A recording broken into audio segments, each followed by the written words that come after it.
proses CRM dan ECRM perusahaan retail modal 1 miliar dalam waktu 1 bulan.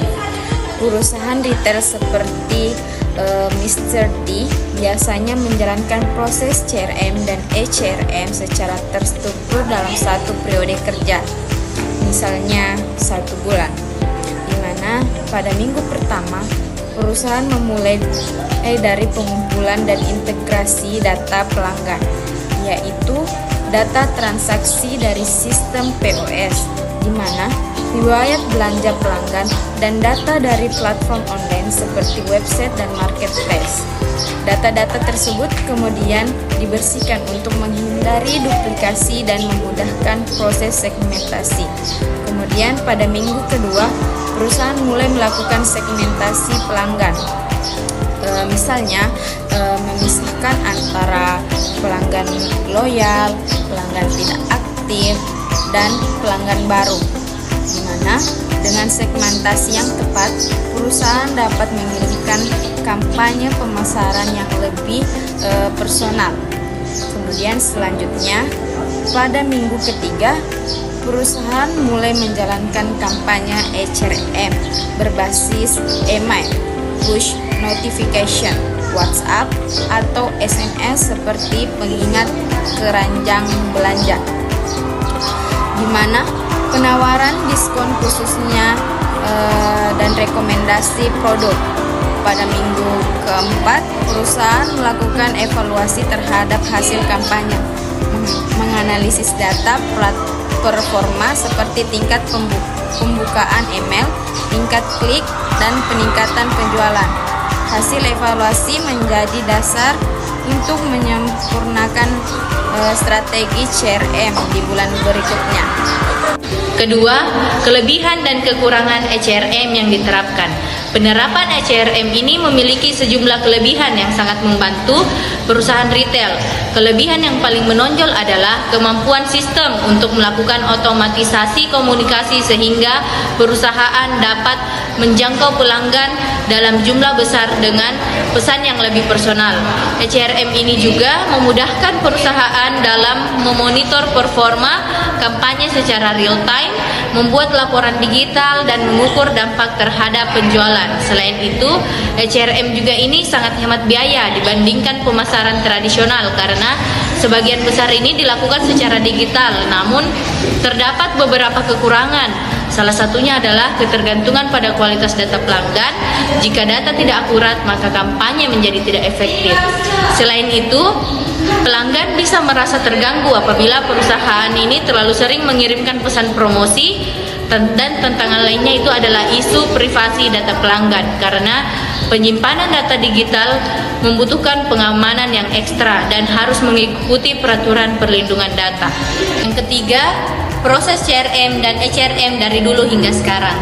Proses CRM telah mengalami perkembangan signifikan dari masa ke masa.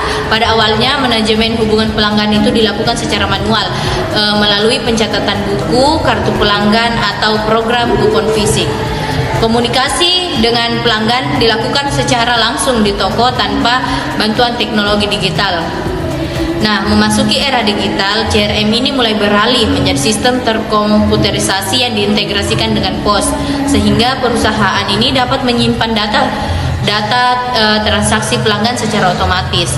Lalu berkembanglah ECRM ini yang memanfaatkan media elektronik seperti email, website, marketplace, hingga aplikasi mobile untuk menjangkau pelanggan. Nah, saat ini CRM dan ECRM ini telah memasuki tahap yang lebih maju dengan pemanfaatan AI dan analisis data atau big data dan sistem omnichannel yang mampu menghubungkan pengalaman belanja offline dan online. Perusahaan dapat memberikan rekomendasi produk secara otomatis, mengirimkan notifikasi sesuai perilaku pelanggan, dan memprediksi kebutuhan konsumen di masa depan. Yang keempat itu tujuan dan capaian CRM atau ECRM perusahaan.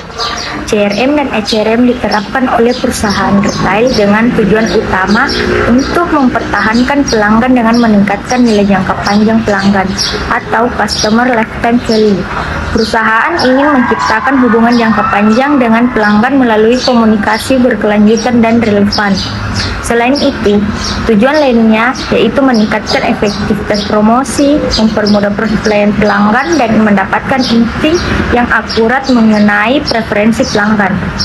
Capaian yang biasanya terlihat setelah CRM atau ECRM ditetapkan antara lain meningkatkan frekuensi pembelian pelanggan, bertambahnya jumlah kunjungan, meningkatkan angka konversi kampanye digital, serta meningkatnya loyalitas pelanggan karena mereka merasa lebih diperhatikan melalui penawaran yang sesuai kebutuhan. Perusahaan juga mendapatkan penghemat biaya pemasaran karena ECRM lebih efisien dibandingkan media tradisional. Selanjutnya yang terakhir yaitu tanggapan konsumen terhadap produk CRM dan ECRM. Kami mewawancarai 3 narasumber. Berdasarkan wawancara dengan berbagai konsumen, tanggapan terhadap CRM dan ECRM cukup beragam. Narasumber yang pertama menyatakan bahwa pesan promosi yang dikirimkan melalui WhatsApp membuatnya lebih cepat mengetahui adanya diskon atau promo terbaru. Ia merasa terbantu karena bisa langsung mengunjungi toko ketika menemukan penawaran yang dianggap menarik. Kemudian narasumber yang kedua mengaku lebih menyukai email promosi karena informasinya lebih lengkap. Namun terkadang ia merasa pesannya terlalu sering masuk sehingga sedikit mengganggu. Ia menyarankan agar perusahaan mengurangi frekuensi pengiriman notifikasi. Selanjutnya yaitu narasumber ketiga yang seorang mahasiswa yang sering berbelanja online menyatakan bahwa fitur pengingat keranjang belanja dan rekomendasi produk di platform digital cukup membantunya dalam mengambil keputusan. Namun ia juga menyampaikan kekhawatiran terkait privasi data akibat banyaknya pesan yang masuk ke nomor WhatsApp pribadinya. Jadi secara umum ketika narasumber tersebut setuju bahwa CRM atau ECRM memberikan manfaat, tetapi mereka berharap komunikasinya lebih teratur dan tidak berlebihan. Baiklah, itu saja pemaparan materi dari kami. Kurang dan lebihnya mohon dimaafkan. Wabillahi taufik wal hidayah. Wassalamualaikum warahmatullahi wabarakatuh.